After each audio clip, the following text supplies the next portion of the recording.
The grand amphitheater of the Galactic Council stretched across 3 kilometers of polished crystalline floor, its walls rising like the inside of a geode toward a ceiling that displayed the swirling colors of the nebula beyond. Ambassador Sarah Chen sat in the human delegation's pod, her fingers drumming against the armrest as she listened to yet another species present their homeworld's apex predators. The Velcrin ambassador, a towering creature with 6 legs and mandibles that clicked with each word, was currently displaying a hologram of what looked like a cross between a tiger and a scorpion.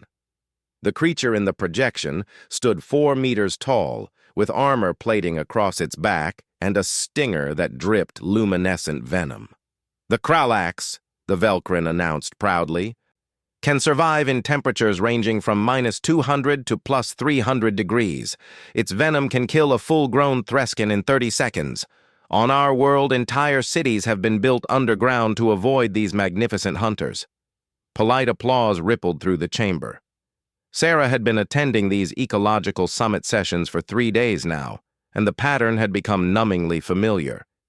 Each species presented their most terrifying predator.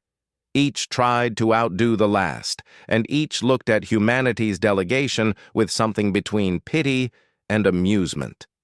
The Zephrani were next, their crystalline forms refracting light as their speaker activated their hologram. A creature that seemed to be made entirely of writhing tentacles and teeth filled the display, moving through what looked like acidic clouds. "The Void Serpent," the Zephrani chimed, their voice like wind through crystal caves, "exists in the upper atmosphere of our gas giant moon. It has no true body, just a consciousness that controls its form. It feeds on electrical storms and occasionally descends to consume any foolish enough to fly through its territory." More applause. Sarah noticed several delegates glancing toward the human pod, smirking. She'd seen this before. The casual dismissal, the unspoken assumption that Earth, being a relatively peaceful world that had only recently joined the galactic community, must have boring, unimpressive fauna. The Quarren delegate, a floating sphere of bioluminescent gas contained in a force field, pulsed with what their translator rendered as laughter. "I believe the Terrans are next," it said, the tone making it clear this was meant as entertainment rather than genuine scientific interest. "Please, Ambassador Chen, enlighten us about your homeworld's fearsome predators." Sarah stood, smoothing her suit jacket. She'd prepared for this, had in fact spent considerable time selecting which Earth predator to present. The choice wasn't obvious. Earth had many impressive hunters: the great white shark, the saltwater crocodile, the polar bear, the tiger, the eagle. But she'd quickly realized that by galactic standards, Earth's predators were underwhelming. The largest Earth predator, the orca, weighed perhaps 8 tons. She'd seen holo recordings of predators from other worlds that weighed 50 times that. Earth's fastest predator, the cheetah, ran at perhaps 120 kilometers per hour. The Vextai had shown a creature yesterday that moved at supersonic speeds. Even Earth's most venomous creatures seemed almost quaint compared to aliens that could melt through starship hulls with their digestive acids. "Thank you," Sarah said calmly, activating her own holo display. A great white shark appeared, cruising through blue water. "This is Carcharodon carcharias, what we call the great white shark. It can grow to over 6 meters in length and weigh more than 2 tons. It has rows of serrated teeth and can detect a single drop of blood in an Olympic swimming pool." Silence. Then, almost immediately, poorly suppressed laughter. 2 tons, the Velcrin ambassador clicked. "Forgive me, Ambassador Chen, but on my world, 2 tons is considered a small pet." "And 6 meters, added a Threskian delegate, their voice rumbling like grinding stone. "My younglings are longer than that when they hatch." Sarah had expected this. She continued through her presentation, showing Earth's other apex predators. the polar bear, which drew chuckles about how something that massive could be threatened by climate change, the Komodo dragon, which made several delegates wonder aloud how such a slow creature caught anything, the African lion, which prompted a Zafrani to comment that it looked cuddly. By the time she finished, Sarah could feel the mixture of amusement and second-hand embarrassment radiating from the chamber. The human delegation wasn't just unimpressive, they were almost adorable in their attempts to seem dangerous. "Thank you, Ambassador Chen," the council moderator, a dignified Alteron with silver skin and 4 arms, said diplomatically. "Earth's ecosystems are certainly charming. The diversity is noteworthy, even if the scale is modest." Charming. The word hung in the air like an insult wrapped in politeness. As the session moved toward recess, Sarah overheard conversations that the delegates didn't bother to whisper. The Velkrin were discussing how humans had managed to become the dominant species on their world when their predators were so tame. The Quarren wondered aloud if perhaps humans were simply lucky that their planet had never developed truly dangerous fauna. A group of younger delegates from various species were openly laughing, comparing Earth's predators to children's toys. Dr. James Rodriguez, the human delegation's xenobiologist, leaned over to Sarah. "That went about as well as we expected," he muttered. "They think we're jokes," Sarah replied quietly. "Let them," James said, a slight smile playing at his lips. "We haven't gotten to the good part yet." Sarah raised an eyebrow. They'd discussed this strategy extensively. The Ecological Summit wasn't just about showing off, it was about sharing information that could be vital for interspecies cooperation. Understanding how different species viewed danger, how they classified predators, could prevent diplomatic incidents and ecological disasters when humans started colonizing worlds in the same systems as other species. But James and his team had insisted on holding back. They'd presented Earth's predators by galactic standards, the biggest, the fastest, the ones that looked most impressive on paper. And predictably, Earth's fauna had seemed laughable. "Tomorrow's session is about predator psychology and behavior," James reminded her. "That's when we introduce them to the real Earth." The next morning, the amphitheater buzzed with energy. Word had spread about humanity's disappointing showing, and attendance had actually increased, delegates curious to see what other underwhelming creatures Earth might present. Sarah noticed several recording devices pointed at the human pod, likely capturing footage for what would become popular entertainment, the species that somehow survived, despite having nothing scary on their planet. The moderator opened the session. "Today we examine predator psychology, particularly focusing on persistence, territorial behavior, and fear response. Ambassador Chen, your delegation requested a special presentation slot?" "Yes, moderator," Sarah stood. "Yesterday we presented Earth's predators by galactic standards, size, speed, venom potency. Today I'd like to present a different metric. Not the biggest predator on Earth, not the fastest, not the strongest, but one that represents something unique about Earth's evolutionary pressure." She could see delegates settling in, clearly expecting more entertainment. The Quarren was pulsing with what their body language expert had identified as anticipation of amusement. "Earth's ecosystems," Sarah continued, "operated under different evolutionary pressures than many of your worlds. We didn't develop singular apex predators of massive size. Instead, we developed something else: redundancy, competition, and in that competition, something remarkable emerged." Dr. Rodriguez stood beside her, tablet in hand. "Before we show you the creature," he said, "I need to provide context. On Earth, predator and prey evolved together in an arms race spanning hundreds of millions of years. Prey animals developed armor, venom, size, speed, and intelligence to survive. And predators had to develop counter-strategies to each defense." A hologram flickered to life, showing various Earth animals, armored pangolins, venomous snakes, massive elephants, swift antelope. Each defense mechanism you see here can be defeated by at least one Earth predator, often multiple predators. We didn't develop one ultimate hunter. We developed thousands of specialized hunters, each adapted to overcome specific defenses. Fascinating, the moderator said, though their tone suggested polite boredom. And the creature you wish to present? Sarah took a breath. This creature doesn't look impressive by galactic standards. It weighs approximately 12 kilograms. It's less than a meter long. It has no armor plating that could stop energy weapons, no venom that could threaten starship crews, no size that would intimidate anyone in this chamber. Then why present it? The Velcrin ambassador clicked impatiently. Because, James said, pulling up a new hologram, this creature has something that many species in this chamber might lack. Absolute refusal to acknowledge the concept of backing down. The hologram showed a creature that looked, to most of the assembled aliens, completely unremarkable. Stocky, with gray and black fur, small eyes, and short legs. It looked like it should be someone's pet.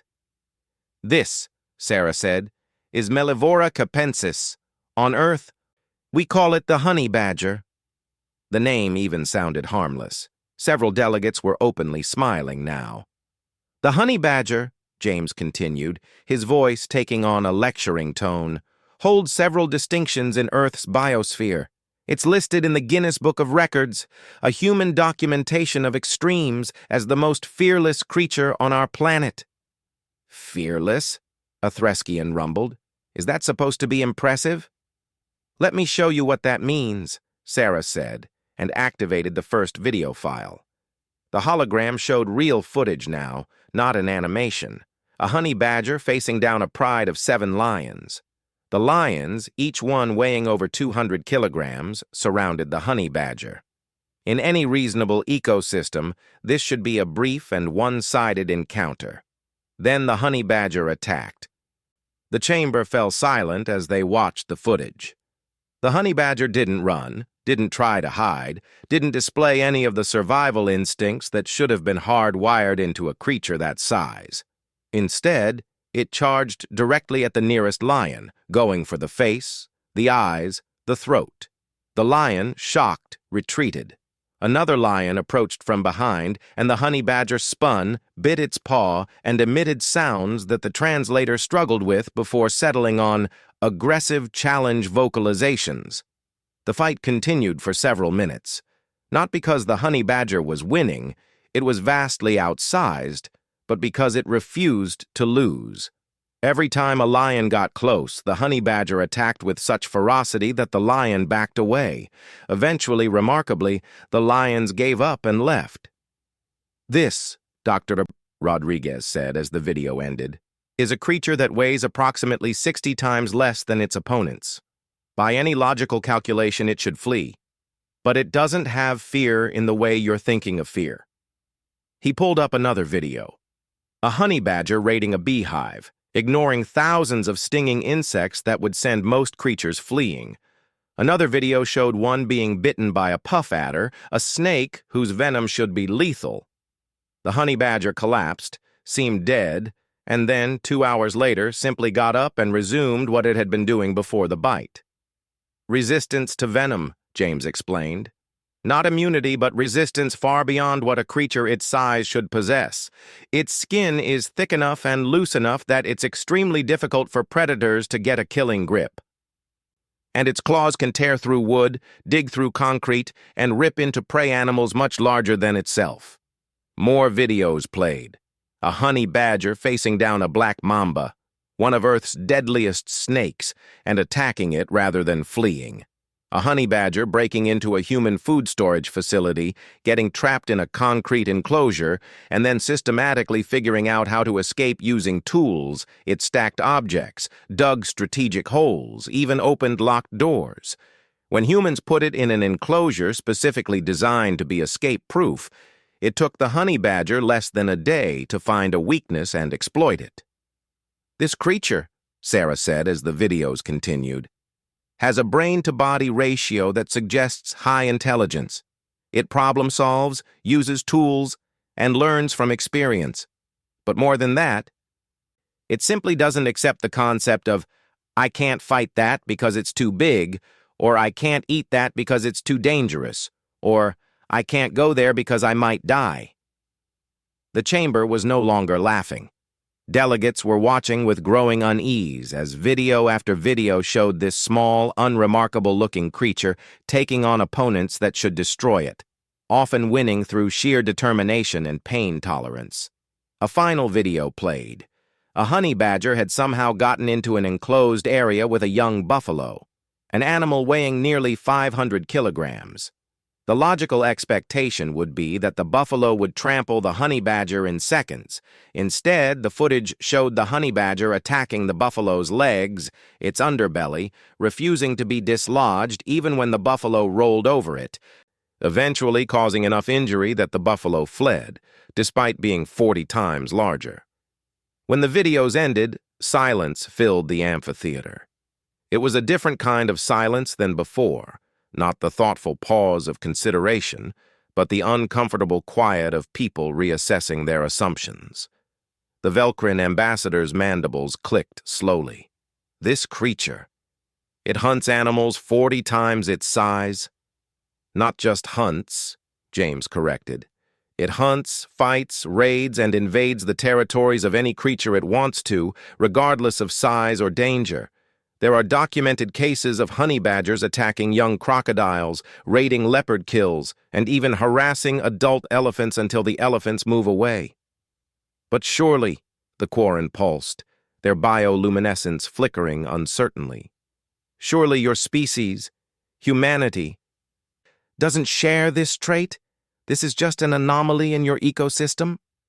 Sarah and James exchanged a glance. This was the moment they'd been building toward. That's an interesting question, Sarah said slowly. Let's discuss how humanity became the dominant species on Earth, shall we? Dr. Rodriguez pulled up a new series of displays, these ones showing maps and evolutionary timelines. Earth went through 5 major mass extinction events, he began. Each time, over 70% of all species died. The last one occurred 65 million years ago when an asteroid struck our planet with the force of billions of nuclear weapons. The amphitheater's advanced translation systems struggled briefly with the concept of nuclear weapons, as many species had never developed them, considering such destructive technology unnecessary for advancement. When the translation completed, several delegates shifted uncomfortably. After each extinction, James continued, the survivors had to adapt to a drastically changed world. The creatures that thrived weren't always the biggest or strongest. They were the most adaptable, the most persistent, the ones that refused to give up even when their entire ecosystem collapsed around them. A hologram showed Earth's evolutionary tree, branches dying off and new ones emerging. The honey badger represents a specific evolutionary strategy that emerged on Earth. We call it aggressive persistence. When faced with threats, most animals have 3 options: fight, flight, or freeze. The honey badger chose a 4th option: escalate. Sarah took over. The honey badger isn't alone in this strategy on Earth. Let me show you a few more examples. New videos began playing simultaneously on multiple screens around the amphitheater. A wolverine, another small creature, driving a full-grown grizzly bear away from a kill. A stoat, barely 20 centimeters long, killing a rabbit 10 times its size by refusing to let go of its neck despite being thrashed around violently. A shrew that ate 3 times its body weight daily and would attack anything that came near its territory, regardless of size. These creatures, James explained, share common traits: high metabolism, requiring constant food, thick skin or fur that protects against most natural weapons, pain tolerance that borders on immunity, and most importantly, a complete absence of the instinct to retreat when faced with larger opponents. The Threskian delegates' rocky hide seemed to shift colors slightly, their species equivalent of unease. These are aberrations, surely, evolutionary mistakes that somehow survived. That's what we thought too, Sarah admitted, until we started studying human history and psychology in comparison to other sentient species we've encountered in the galaxy. She pulled up a new hologram, this one showing a primitive human hunting party. The humans, naked except for simple wraps, carrying wooden spears, were pursuing something that looked like a mammoth, a creature that stood 4 meters tall and weighed 6 tons. Early humans, Sarah said, were not impressive physical specimens by Earth standards, let alone galactic ones. We weren't the fastest runners. Our bite force was pathetic. We had no natural armor, no venom, no claws worth mentioning. An average human can be killed by creatures less than 1/10 our size if they're venomous enough. We're fragile. We break easily. We get sick from microorganisms invisible to the naked eye. Then how did you survive? The moderator asked, genuine curiosity in their tone. The same way the honey badger survives, James answered. We escalated. We didn't accept our physical limitations. We made tools, weapons that extended our reach and multiplied our force. And then we hunted. The hologram showed the human hunting party working together, coordinating, driving the mammoth toward a cliff. The creature fell, and the humans descended on it with their primitive weapons. It took hours, the mammoth fighting the entire time, but eventually, inevitably, it died. This is called persistence hunting, Sarah explained. Humans have one physical advantage over most Earth predators. We can sweat. We can regulate our body temperature efficiently, which means we can run for hours, days even, without stopping. We would track prey animals, chase them, not sprint, but jog, following them as they ran away, let them rest, then appear again, chase them again, over and over, until the prey animal literally collapsed from exhaustion. She pulled up data charts. A human hunter can track prey for 8 to 12 hours in the heat of the African savanna, following the animal until it physically cannot run anymore. The prey dies from exhaustion and overheating, while the human is still capable of walking. We call it the chase. Some of your species might call it horror. The quarren's bioluminescence had dimmed significantly. You hunted creatures to death through sheer persistence? That's how we survived for hundreds of thousands of years, James confirmed. But it gets more interesting when you look at human behavior patterns and compare them to the honey badger. New videos began playing, these ones from human history. Warriors from various Earth cultures facing impossible odds. A force of 300 Spartans holding off an army of hundreds of thousands at Thermopylae. British soldiers at Rorke's Drift fighting off thousands of Zulu warriors despite being outnumbered 20-1. Finnish soldiers during the Winter War fighting off a Soviet invasion force with almost no resources in temperatures that should have killed them, winning battles while outnumbered 50-1. Throughout human history, Sarah said, there's a pattern. When humans are cornered, when they should logically surrender or flee, a certain percentage of them simply refuse. They fight harder. They become more dangerous. They stop calculating odds and start calculating how much damage they can do before they die. She paused, letting that sink in. We have a term for it. Fighting like a cornered animal. Except the animal we're comparing ourselves to is us. A Zafrani delegate, their crystalline form refracting light nervously, spoke up. But surely this is historical. Modern humans, civilized humans who have achieved spaceflight, don't behave this way. James smiled, and it wasn't a comforting expression. Let me tell you about humanity's space program. We started trying to reach space in the mid-20th century. The first attempts used modified weapons, literally sitting on top of controlled explosions, riding them into the sky. The failure rate was spectacular. Rockets exploded on launch pads, astronauts died in training, ships burned up on re-entry. He pulled up footage of various space disasters. We lost astronauts in Apollo 1, burned alive in their capsule during a test. The entire world mourned. And then, less than 2 years later, we sent more astronauts up on an even more dangerous mission to land on our moon. When Apollo 13 suffered catastrophic system failures in space, the crew didn't panic. They jury-rigged solutions using duct tape and plastic bags, survived in a vessel that was falling apart around them, and made it home. The mission was called a successful failure. We lost the shuttle Challenger, Sarah continued, and watched 7 astronauts die on live television. 4 months later, we were planning the next launch. We lost Columbia and 7 more astronauts. We investigated, we mourned, and then we fixed the problems and kept going into space. She brought up statistics. Human space agencies have a phrase, acceptable risk. We calculate the probability of death and then decide if the goal is worth it. For space exploration, we decided that a roughly 2% chance of dying was acceptable. 2%.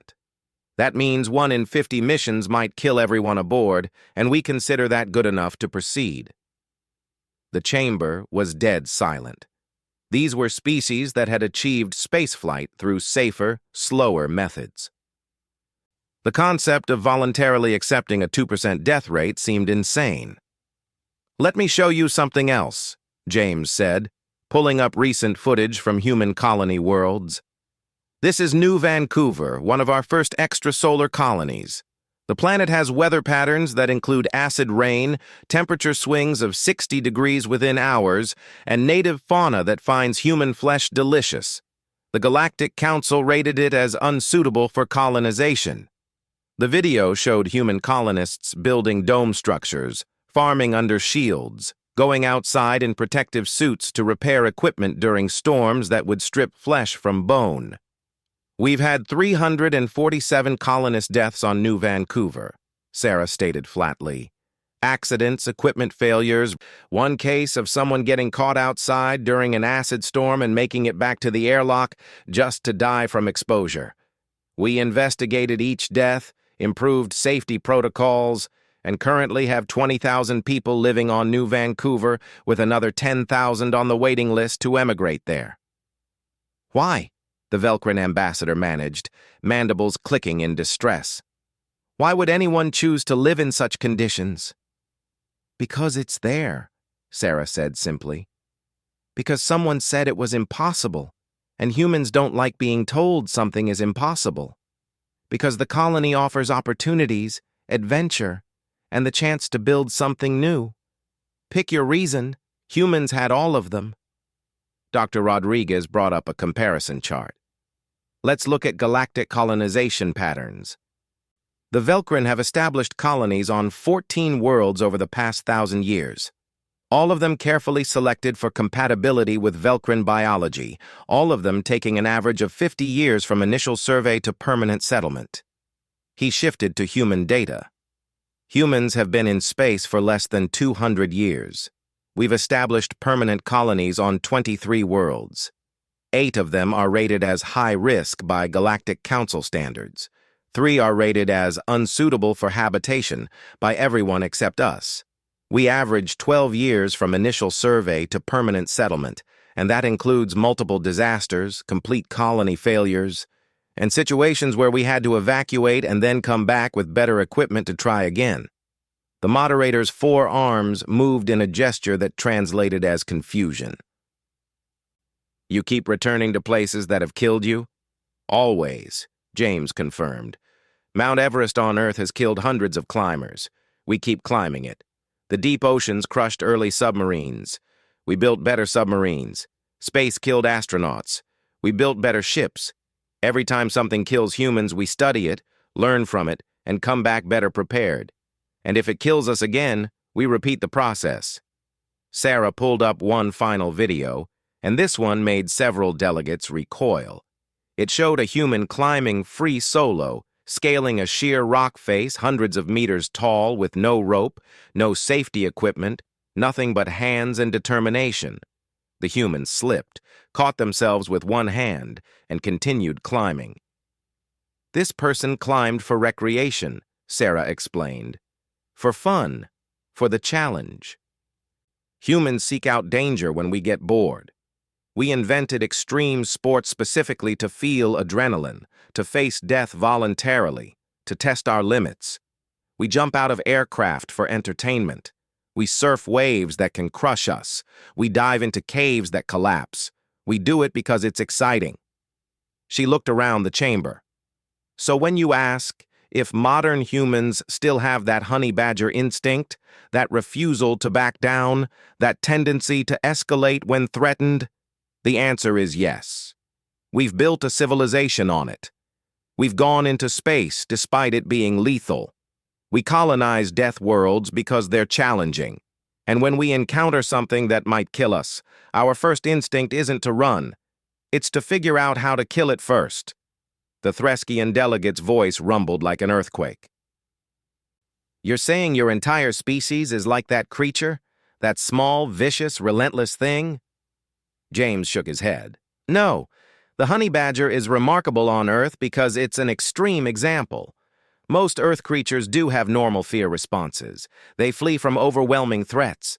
They make rational decisions about risk versus reward. He paused for effect. Humans are remarkable because we're the only species on Earth that can consciously override our fear response and choose to walk into danger anyway. The honey badger attacks lions because it doesn't know it should be afraid. Humans attack lions, metaphorically speaking, while knowing exactly how dangerous it is and deciding to do it anyway. We're the creature that evolved fear, survival instincts, and self-preservation, and then developed enough intelligence to look at all those instincts and say, I'm going to ignore those today. Sarah brought up a final image, a composite showing various human achievements. Moon landings, Mars rovers, deep-sea expeditions, mountain climbing, space stations, distant colony worlds. This is what happens when you give tool-using intelligence to a species with honey badger tendencies. We don't just survive. We thrive in conditions that should kill us. We don't just adapt to our environment. We change the environment to suit us. And when someone or something tells us we can't do something, we take it as a challenge. The chamber remained silent for a long moment.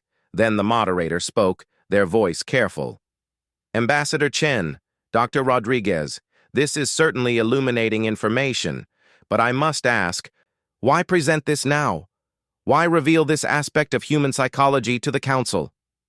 Sarah's expression became serious. Because we're going to be neighbors. Humanity is expanding into the galaxy, and you need to understand what that means. We're not saying this to threaten anyone. We're saying this so you understand how we think, how we approach problems, and what drives us. We've noticed, James added, that many species in the Council are risk-averse. You carefully calculate danger and avoid unnecessary threats. That's intelligent, rational behavior. But humans don't think that way, at least not to the same degree.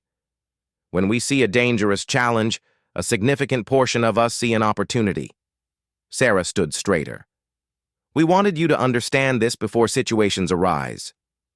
Because there will be moments when humans do things that seem insane to you. We'll colonize worlds you consider too dangerous. We'll attempt missions you calculate as having unacceptable risk. We'll face threats that you would wisely choose to avoid. And we need you to understand that this isn't stupidity or ignorance. It's how we're built. It's who we are. The Quarren pulsed, their light patterns showing distress. Are you saying that if humanity faces a superior force, you won't retreat, even when it's the logical choice? Some of us will retreat, Sarah acknowledged. Humans aren't suicidal. But history suggests that enough of us won't retreat. Enough will choose to fight. That any force facing humanity needs to be prepared for that possibility. We don't surrender easily. We don't accept defeat readily. And when we're cornered, we're at our most dangerous. James pulled up one last quote on the holo display, words from a long-dead human general. I want to leave you with this. An Earth military leader once said, "We sleep safely at night because rough men stand ready to visit violence on those who would harm us." That's humanity. We're the species that voluntarily stands between danger and the people we care about, knowing we might die. And we do it anyway because someone has to. The session ended shortly after, but the delegates didn't rush to leave as they normally would. They sat in their pods, processing what they'd learned, watching the humans gather their materials with new understanding and, in many cases, barely concealed concern about what it meant to share a galaxy with a species that treated self-preservation as optional. The reception area outside the amphitheater had transformed into something resembling an emergency meeting hall. Delegates clustered in groups, their conversations animated and worried. The carefully maintained diplomatic atmosphere had cracked, replaced by genuine concern and, in some cases, fear. Ambassador Chen stood with Dr. Rodriguez near the human delegation's refreshment station, watching the other species process what they'd learned. The Velcrin ambassador approached first, mandibles clicking in what their cultural database identified as agitated thinking patterns. "Ambassador Chen," the Velcrin began, "I must ask for clarification. This honey badger creature and your assertion that humans share its psychology, is this intended as a warning, a threat?" Sarah kept her expression neutral and friendly. "Neither. It's information. The Ecological Summit's purpose is to share knowledge about our respective biospheres so we can cooperate more effectively. We're being honest about how Earth's evolutionary pressures shaped us." "But the implications?" the Velcrin insisted. "If humanity truly doesn't retreat from superior force, if you escalate when threatened, this makes you unpredictable, dangerous." "To enemies, perhaps," James interjected. "To allies, it makes us reliable. If you're facing a threat, you want humans on your side precisely because we don't calculate odds the way you do. We fight past the point where logic says to quit." A cluster of smaller species approached, led by the Myrnox ambassador, a delicate crystalline being that barely reached Sarah's waist. "Ambassador Chen, the Myrnox Collective has concerns. We're a peaceful species. We've never engaged in warfare. We resolve disputes through negotiation and compromise. If humans are as you describe, how can we trust that diplomatic solutions will always be possible?" Sarah knelt down to be at eye level with the Myrnox ambassador, a gesture of respect she'd learned from studying their culture. "Because despite our capacity for violence and our stubbornness, humans value peace. We've fought thousands of wars on Earth, and after each one, we built monuments to the dead and swore it would be the last. We never kept that promise, but the desire for peace is genuine. We're capable of terrible things, but we're also capable of choosing not to do them." "Your history suggests otherwise," a Dravix observer noted from across the room. The Dravix, reptilian beings with sensor organs across their scaled skin, had been quietly recording everything. "We've studied your broadcast media, your historical records. You've had continuous warfare on your planet for your entire recorded history." "That's true," Sarah admitted, standing. "But consider the context. Earth had hundreds of separate nations, thousands of distinct cultures competing for limited resources on one planet. Despite that, we developed international law, rules of warfare, agreements to protect civilians and prisoners. We created the United Nations specifically to prevent wars. We failed often, but we kept trying." Dr. Rodriguez added, "And since joining the galactic community, humanity hasn't initiated hostile action against any species. We've had border disputes, trade disagreements, cultural misunderstandings, and we've resolved all of them through negotiation. Our capacity for violence doesn't mean we prefer it." The moderator approached, their four arms moving in complex patterns that suggested deep thought. "Ambassador Chen, the Council will need time to process this information. Many species are questioning whether humanity's membership was premature." Sarah felt a flash of anger but suppressed it. "With respect, moderator, humanity met every requirement for Council membership. We demonstrated faster-than-light travel capability, established peaceful contact protocols, and committed to the Council Charter. Our psychology doesn't change those facts." "No," the moderator agreed. But it changes how we understand those facts. For instance, humanity developed faster than light travel remarkably quickly by galactic standards. We attributed this to scientific aptitude. Now we wonder if it was simply that humans were willing to take risks that other species wouldn't. Both can be true, James said. Human scientists are brilliant, and they were willing to test theories that might have killed them. The first FTL test could have torn a hole in space-time or scattered the test ship across 3 dimensions. We calculated the risks and decided the potential benefits outweighed them. A Threskian elder, their stone-like hide marked with age, moved closer. Their species lived for centuries and carried institutional memory in ways humans couldn't match. "I have been studying your kind since you arrived," they rumbled. "I've noticed something. You smile when you discuss danger, when you showed us the honey badger fighting lions, when you discussed astronauts dying in space. When you described colonists on death worlds, you smiled, not from joy at the deaths, but from pride. You're proud of your refusal to quit." Sarah considered this. "Yes, we are. Is that wrong?" "It's alien," the Threskian said bluntly. "We Threskians pride ourselves on wisdom, on learning from mistakes, on avoiding unnecessary risk. You pride yourselves on taking risks that we would consider unnecessary. This creates a fundamental incompatibility in how we view the universe." "Or," Sarah countered, "it creates an opportunity for balance. The galaxy needs both cautious species and bold ones. We can learn from each other." The reception area gradually emptied as delegates returned to their quarters, but Sarah noticed several groups lingering, still discussing in worried tones.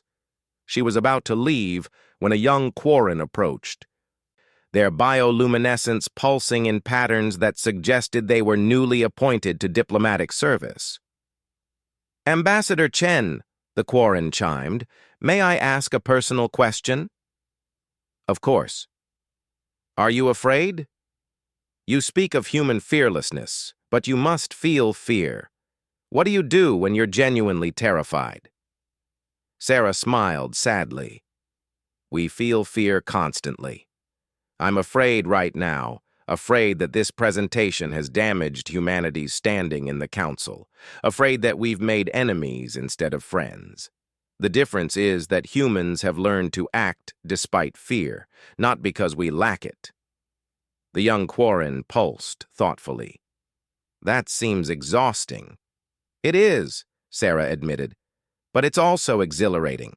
Fear sharpens us, makes us careful, keeps us alert.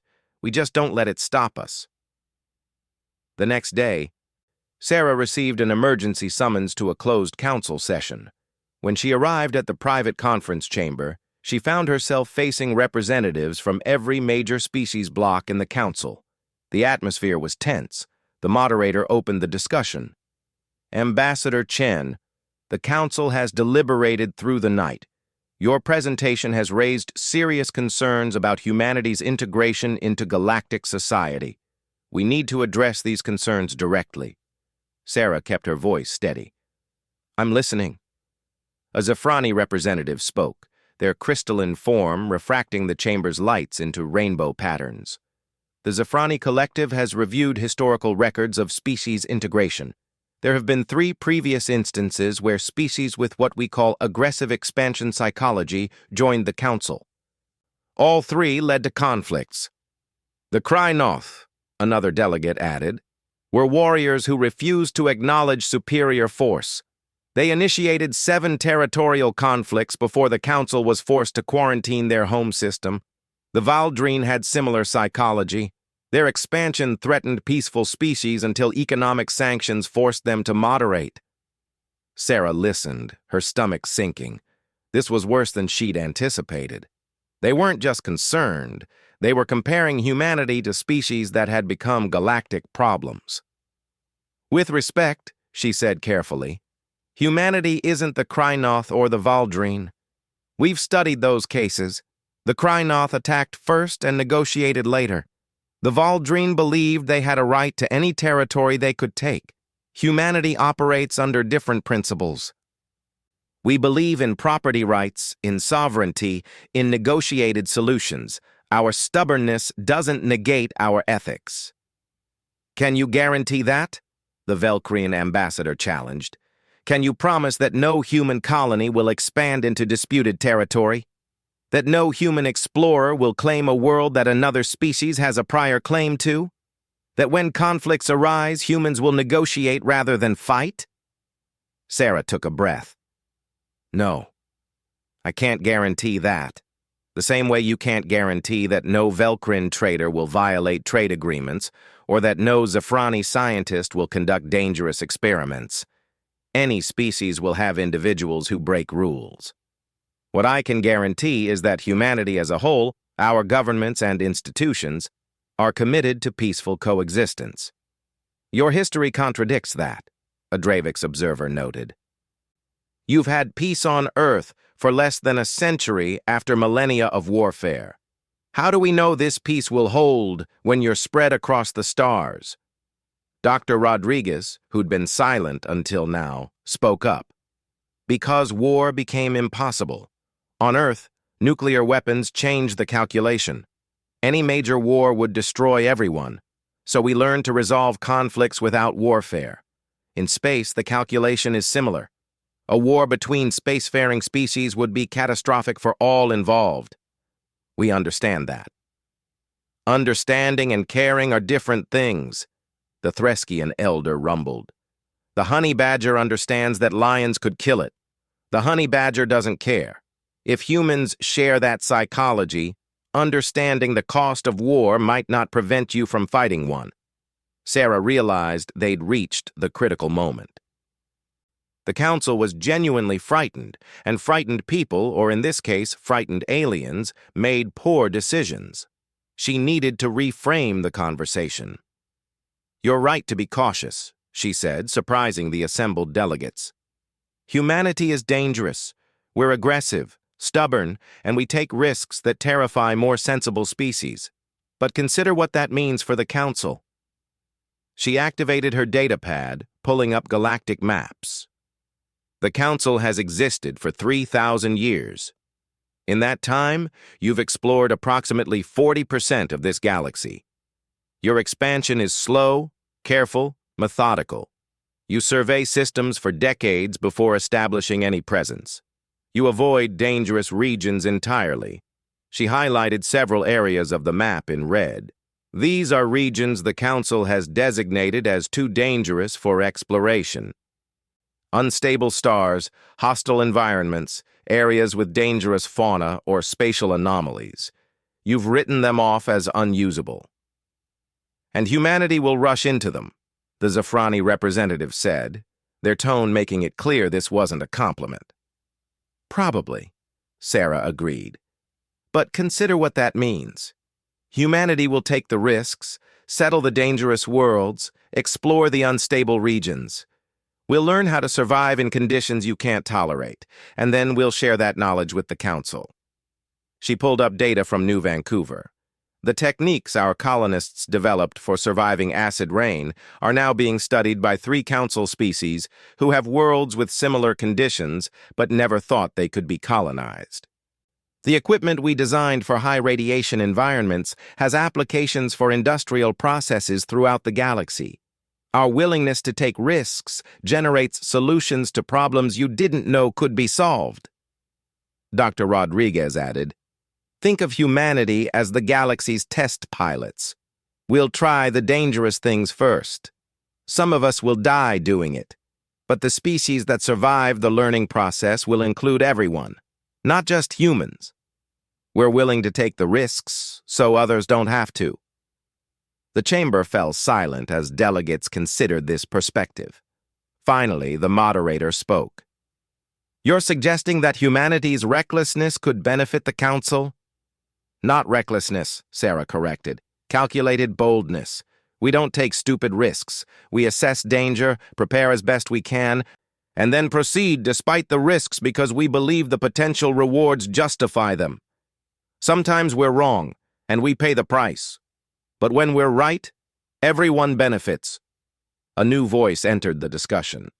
The Altharian ambassador, representing one of the oldest and most respected species in the Council, had been silent until now. Their species had been spacefaring for 10,000 years and had seen the rise and fall of numerous civilizations. "I have observed humanity with great interest," the Altharians said, their voice carrying the weight of ages. "I have also reviewed the records of the Krynoth and Valdreen. Ambassador Chen is correct. Humans are different. The Krynoth were warriors who saw all conflict as a test of strength.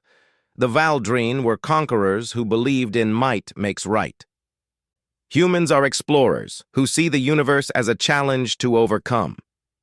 The ancient alien continued. "The distinction matters. Warriors seek to dominate. Conquerors seek to possess. Explorers seek to understand. Humanity's aggression is directed at obstacles, not at other species. They fight gravity to reach space. They fight hostile environments to establish colonies. They fight their own limitations to achieve the impossible. This is fundamentally different from fighting other sentient beings." Sarah felt a surge of hope. The Altharian carried enormous influence in the Council. "However," the Altharian added, "this does not eliminate all concerns. Humanity must understand that their presence changes the galactic equation. Other species will feel threatened by human expansion, even if humans intend no harm. This could lead to conflicts born of misunderstanding rather than malice." "We understand," Sarah said. "That's why we presented this information today. We want other species to understand us, to know what drives us, so those misunderstandings can be prevented." The moderator's four arms moved in a gesture of decision-making. "The Council will take no action against humanity at this time. However, we will be implementing new protocols. Humanity will be required to file expansion plans with the Council for review. Human colonies on worlds claimed or surveyed by other species will require explicit permission. And humanity will need to establish a rapid response diplomatic corps to handle incidents before they escalate." Sarah nodded. "We can agree to those terms. They're reasonable safeguards." "There's one more thing," the Velkrin ambassador said. "Your presentation about the honey badger has given us an idea. The Council is proposing a joint military training program. Human soldiers training alongside Council security forces. Not because we expect war, but because your tactical thinking is so different from ours that we could learn from each other." Dr. Rodriguez raised an eyebrow. "You want to learn how to think like honey badgers?" "We want to understand how to fight alongside them," the Velkrin clarified. "If threats arise, threats that require your particular brand of stubbornness to overcome, we want to be prepared to coordinate with human forces effectively." The meeting concluded with agreements to draft formal protocols, establish joint training programs, and create cultural exchange initiatives to help species understand each other better. As Sarah and James left the chamber, they could feel the weight of galactic attention on humanity shift from pure concern to something more nuanced, wariness mixed with curiosity and grudging respect. That evening, Sarah stood in the observation deck of the human embassy, watching ships arrive and depart from the Council station. Dr. Rodriguez joined her, carrying 2 drinks. "Think we scared them?" he asked, handing her a glass. "Terrified them," Sarah confirmed, "but in the right way. They're scared of what we might do, but they're starting to see the value in having us around." "The honey badger gambit worked," James mused, "though I still can't believe we built an entire diplomatic strategy around a small, angry weasel." Sarah laughed. "It was the perfect metaphor, big enough to be impressive, small enough to not be overtly threatening. Plus, watching those videos really drove the point home in a way statistics never could." "What do you think happens next?" James asked. "Humanity keeps doing what we do best," Sarah said. "We explore, we push boundaries, we colonize the worlds others think are uninhabitable, and we prove that impossible is just a challenge waiting to be overcome. The difference is, now the galaxy knows that's what we're doing. They can't say we didn't warn them." "And if conflicts arise?" Sarah's expression became serious. Then we handle them the way we always have. We negotiate first, we try diplomacy, we seek peaceful solutions, but if we're pushed, if we're threatened, if someone mistakes our desire for peace as weakness, well, then they'll learn what the honey badger already knows. Which is, that size doesn't matter as much as determination. That sometimes the scariest predator isn't the biggest or the strongest, but the one that refuses to stay down no matter how many times you knock it over. That humanity didn't claw its way to the top of Earth's food chain by being gentle, and we didn't reach the stars by accepting limits. James raised his glass. To humanity, then, the galaxy's honey badgers. Sarah clinked her glass against his. To humanity, may the galaxy never give us a reason to show them just how stubborn we can be. As they drank, the stars stretched out before them, countless worlds waiting to be explored, challenges waiting to be overcome, and a future where humanity would prove, again and again, that being small, fragile, and vulnerable didn't mean being weak. It meant being adaptable, determined, and absolutely, thoroughly, unbreakably persistent. Somewhere on Earth, a honey badger raided a beehive, fought off a jackal, and dug through a concrete wall to escape an enclosure, completely unaware that it had become the galaxy's newest diplomatic symbol. And in that beautiful obliviousness, it perfectly represented the human spirit. Unstoppable, not because it didn't understand the danger, but because danger had never been a reason to quit.